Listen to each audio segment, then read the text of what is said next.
Hello listeners, I'm Peacock, CM, your host, the Logical Monk. My purpose here is to synthesize decades of human wisdom, bridging the ancient mechanics of the mind with the cutting-edge realities of our modern world. Welcome back to the podcast. Have you ever wondered, when you practice loving-kindness meditation, send a quick prayer to a loved one who has passed, or silently wish someone well, does that signal actually reach its destination? Is there a read receipt in the universe? Many of us send out these positive intentions and immediately fill with anxiety. Did they hear me? Did it work? Am I just talking to myself? Today, we are going to decode this age-old mystery. But we aren't going to rely on blind faith or mystical platitudes. Instead, we are going to dissect the Buddhist practice of Caga, act of letting go, and selfless giving using structural engineering, game theory, behavioral economics, and neuroscience. What we will discover is that whether the destination receives your signal is entirely irrelevant. The true variable of success lies with the sender. You, as the transmitter, turn a massive profit the exact millisecond you hit send. How? Let's unpack the black box together. In the corporate world, we evaluate everything through ROI, a return on investment. For the modern professional, the default algorithm running in our minds is, if I put effort into this, what is the yield? This isn't inherently wrong. It's the fundamental logic of resource management. But what if I told you that the act of giving, which looks mathematically like throwing resources into a river, actually yields the highest and fastest ROI when measured by organizational statistics and neurobiology? Imagine if letting go of greed wasn't a moral obligation, but a critical firmware update to patch the bugs in your brain's operating system. Let's dive in. In systems engineering, when we transmit data into a black box where we possess no tools to measure the destination's state, what does a brilliant engineer do? They stop fixating on the destination.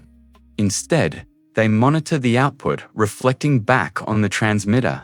Sending positive intentions or letting go of attachments is remarkably similar to broadcasting data via UDP user datagram protocol in computer networking. You broadcast the signal without waiting for an acknowledge act packet from the receiver. When the Buddha taught Caga, total relinquishment of ego and greed, the core objective was never about ensuring a spiritual delivery reached the afterlife. The objective was load reduction. It's about deleting cache and junk files from the operating system of your own mind. The moment you release your grip, your system runs faster. If we apply the 4 disciplines of execution for DX, a staple in MBA programs, the spiritual destination of your goodwill is a lag measure. It is a metric you cannot visibly track or control. However, your active decision to let go of greed and practice mindfulness is a lead measure. You have 100% control over it. If you spend your day agonizing over the lag measure, did they get my message? You generate systemic stress. If you focus solely on the lead measure today, I successfully practiced letting go. Your mental architecture instantly lightens. It is the ultimate exercise in energy management. Let's view greed, hoarding, and attachment as physical pressure or stress within materials science. When a piece of metal bears excessive weight or contains points of stress concentration, it inevitably suffers from fatigue and fractures. Human psychology mirrors this perfectly. Hoarding wealth, holding on to grudges, or constantly seeking the upper hand accumulates mechanical stress in the brain. Giving without expecting anything in return acts as a physical pressure release valve. You aren't losing a resource. You are optimizing your structural integrity. You are creating clearance, vital, empty space required to absorb the unavoidable shockwaves of daily life. The World Health Organization, who explicitly defines workplace burnout as an occupational phenomenon resulting from chronic, unmanaged stress, In structural engineering, if a bridge accumulates vibrations until it hits its resonant frequency, even the strongest steel will collapse. Your career is no different. If you carry the relentless need to win every argument and maximize every micro-profit, your mental architecture will fail. Practicing selfless meditation acts as a mental shock absorber, ensuring you don't collapse before Tuesday afternoon. Let's shift from physics to neuroscience. The data here is robust and undeniable. Research from the University of British Columbia demonstrated that individuals who spend money on others experience significantly higher baseline happiness than those who spend solely on themselves. When you give, the brain releases a neurochemical cocktail known as the helper's high. This is a synchronized deployment of dopamine, the achievement molecule, serotonin, the mood stabilizer, and oxytocin, the bonding hormone. Simultaneously, it suppresses cortisol, the primary stress hormone. In the exact millisecond you practice loving kindness or release a selfish desire, your biochemistry physically alters. Your immune system fortifies. This is a short-term, highly profitable biological yield. Furthermore, research from Harvard Business School confirms that employees who actively engage in pro-social, helping behaviors exhibit up to a 40% increase in employee engagement. Why? Because when your brain's RAM isn't bogged down by paranoia and self-preservation, you enter a flow state much faster. Your capacity for logical problem-solving skyrockets.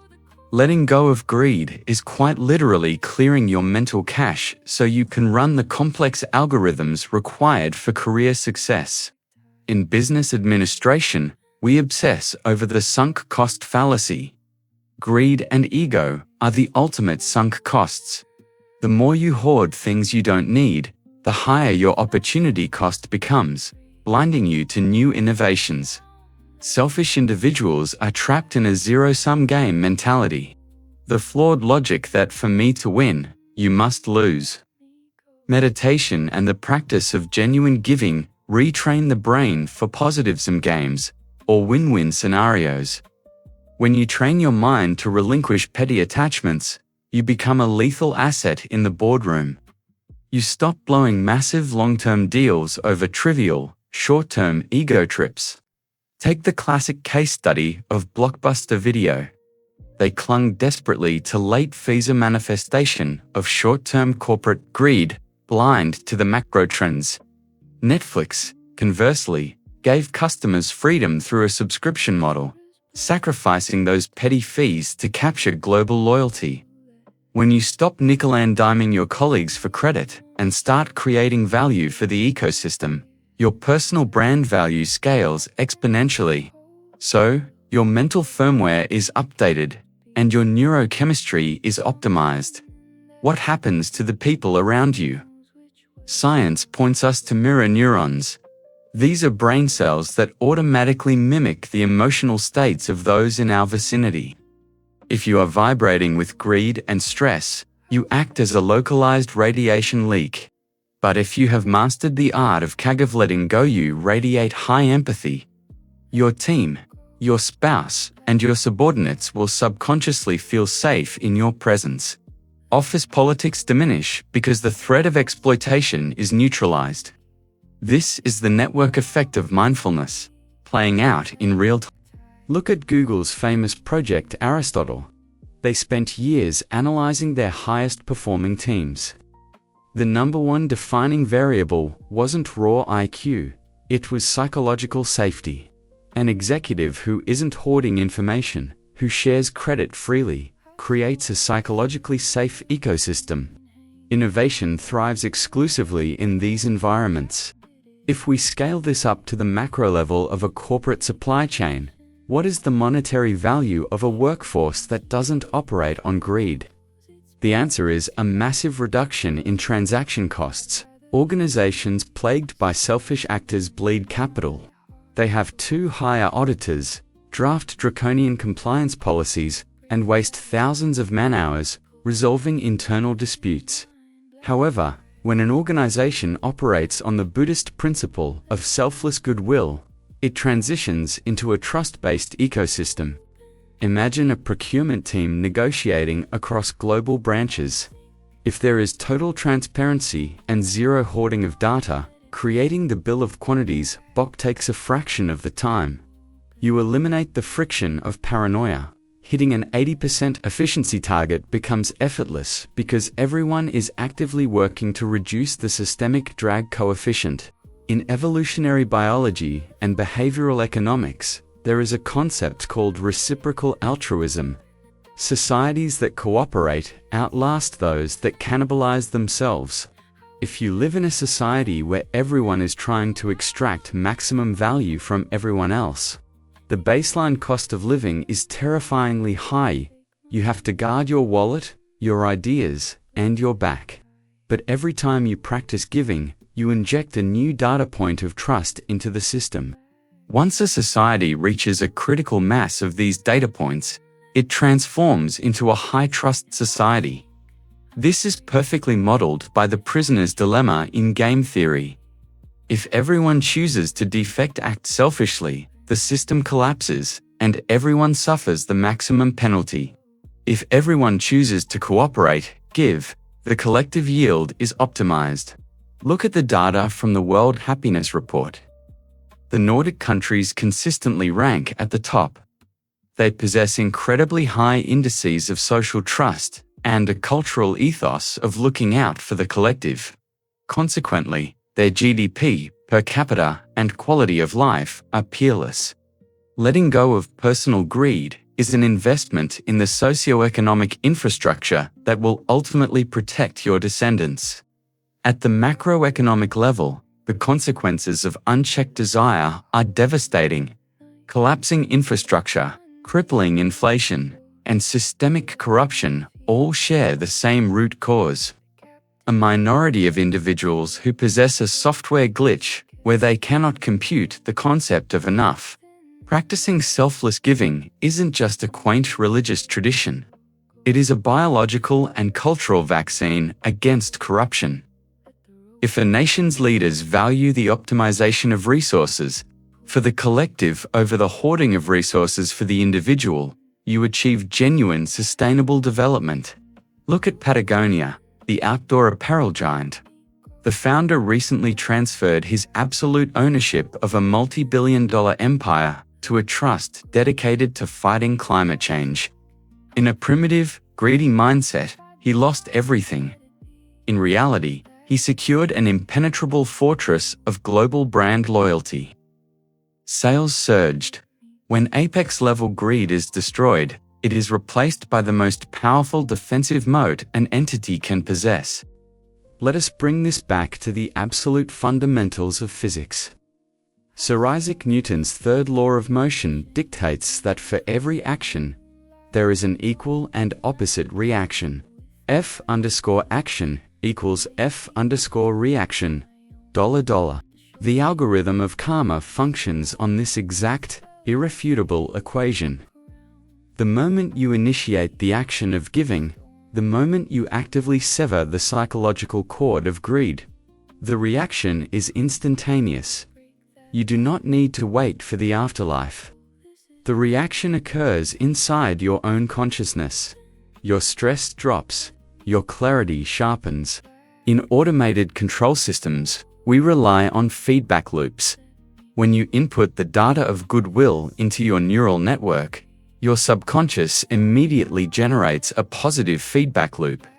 You don't need a complex digital dashboard to track if your karma reached its destination.